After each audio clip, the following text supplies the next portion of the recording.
नाताळ हा सर्वात लोकप्रिय सणांपैकी एक सण आहे। नाताळ हा सण ख्रिश्चन लोक मोठ्या आनंदाने आणि उत्साहाने साजरा करतात।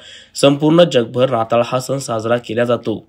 25 डिसेंबर हा दिवस म्हणजे येशू ख्रिस्ताचा जन्मदिवस म्हणून साजरा केला जातो। आपल्या भारत देशामध्ये अनेक जाती आणि धर्माचे लोक एकजुटीने राहतात, त्यामुळे भारत देशाला सर्वधर्म समभाव असलेला देश म्हणून संबोधले जाते।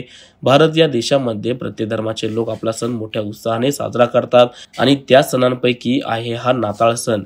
नाताळ हा सण ख्रिश्चन धर्मियांचा सर्वात महत्त्वाचा सण आहे। हा सण भारतातच नव्हे तर भारत देशाबाहेरील इंग्रजी भाषिक देशामधील लोकही साजरा करतात।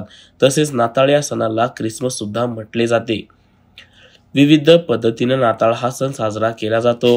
वन्यजीव सोयरे यांनी नाताळ सणाची आणि वन्यजीव सोयरे सदस्य माधव जंजाल आणि चिरंजीव नैतिक नितीन श्रीवास्तव यांच्या वाढदिवसाचे औचित्य साधून एका 3 महिने सांभाळ करून मोठा केलेल्या पायाने जखमी असलेल्या कबुतरांच्या पिल्लाला ज्ञानगंगा अभयारण्यात आकाशात सोडून साजरा केला।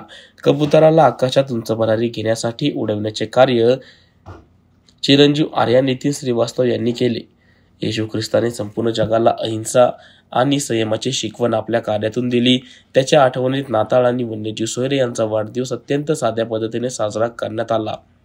या पक्षाची उंच भरारी पाहायला वन्यजीव सोयरे माधव जंजाळ, चिरंजीवी आर्या नितीन श्रीवास्तव, चिरंजीव नैतिक नितीन श्रीवास्तव, सचिन श्रीवास्तव, सौभाग्यवती पायल सचिन श्रीवास्तव, सौभाग्यवती प्रेरणा नितीन श्रीवास्तव आणि नितीन श्रीवास्तव उपस्थित होते। बातमी संकलन नितीन कांबळे, मुख्य संपादक आज 24 तास, बुलढाणा। नवनवीन आणि ताज्या घडामोडींसाठी आज 24 तास सबस्क्राइब करा आणि